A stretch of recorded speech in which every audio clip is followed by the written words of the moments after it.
Welcome to Lost in Revision. All of our content is public domain fairy tales and folklore. We are here to celebrate the original literature instead of just reading the modern sanitized versions. We post short segments of stories daily for people who just want a story to follow along with, and monthly full episodes where we read and discuss popular classics. Come and find us on Patreon to listen to the full chapters early and without interruption. Any support you can offer helps keep this podcast going and you entertained. All of our music is by Nathan Hubble and is used with his permission. Thanks, and enjoy the show.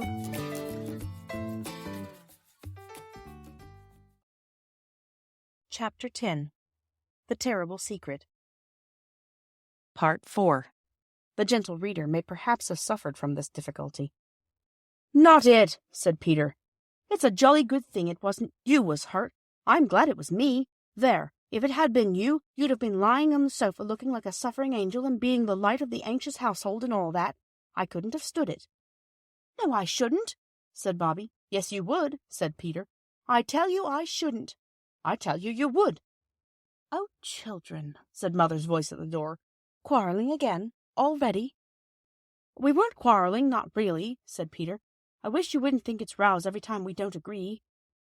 When Mother had gone out again, Bobby broke out, "Peter, I am sorry you're hurt, but you are a beast to say I'm a prig."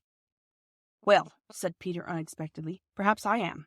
You did say I wasn't a coward, even when you were in such a wax.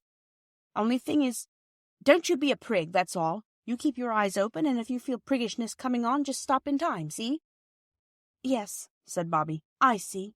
"Then let's call it Pax," said Peter magnanimously. "Bury the hatchet in the fathoms of the past. Shake hands on it. I say, Bobby, old chap, I am tired." He was tired for many days after that, and the settle seemed hard and uncomfortable in spite of all the pillows and bolsters and soft folded rugs. It was terrible not to be able to go out.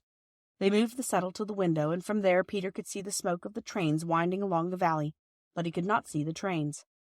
At first Bobby found it quite hard to be as nice to him as she wanted to be, for fear he should think her priggish. But that soon wore off, and both she and Phyllis were, as he observed, jolly good sorts. Mother sat with him when his sisters were out, and the words, "He's not a coward," made Peter determined not to make any fuss about the pain in his foot, though it was rather bad, especially at night. Praise helps people very much sometimes. There were visitors, too. Mrs. Perks came up to ask how he was, and so did the station master, and several of the village people, but the time went slowly, slowly. "I do wish there was something to read," said Peter. "I've read all our books 50 times over." "I'll go to the doctor's," said Phyllis. "He's sure to have some." "Only about how to be ill and about people's nasty insides, I expect," said Peter. "Perks has a whole heap of magazines that came out of trains when people are tired of them," said Bobby. "I'll run down and ask him." So the girls went their 2 ways. Bobby found Perks busy cleaning lamps. "And how's the young gent?" said he. "Better, thanks," said Bobby, "but he's most frightfully bored.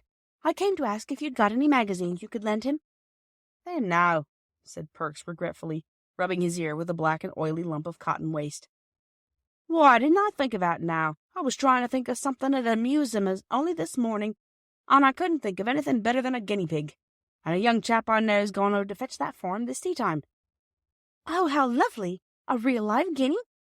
He will be pleased, but he'd like the magazines as well." "That's just it," said Perks. "I've just sent the pick of 'em over to Snigson's boy, and what's just getting over the pneumonia.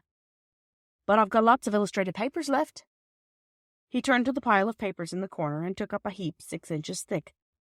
"There," he said. "I'll just slip a bit of string and paper round 'em." He pulled an old newspaper from the pile, spread it on the table, and made a neat parcel of it. "There," said he.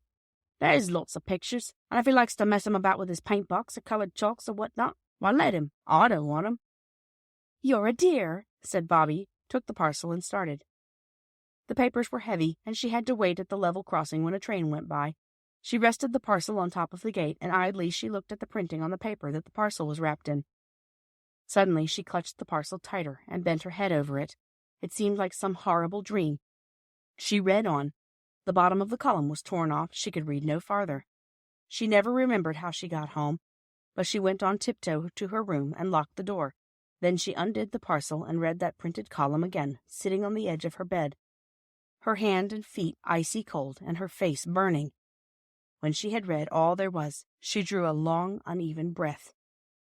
"So now I know," she said. What she had read was headed, "End of the trial." Sentence. The name of the man who had been tried was the name of her father. The verdict was guilty, and the sentence was 5 years penal servitude. "Oh, Daddy," she whispered, crushing the paper hard. "It's not true. I don't believe it. You never did it. Never, never, never." There was a hammering on the door. "What is it?" said Bobby. "It's me," said the voice of Phyllis. "Tea's ready, and the boys brought Peter a guinea pig. Come along down." And Bobby had to. Thank you for joining us today. I would like to thank all of our supporters on Patreon. Your support helps pay for all of the things that podcasting requires and helps keep this show alive and growing. Feel free to fact check us and offer suggestions to make our show better for you. You can send us an email at lostinrevisionpodcast@gmail.com. Don't forget to follow and give us a good review anywhere you listen, and share with your friends and family. There's a lot more waiting for us all at the end of the road.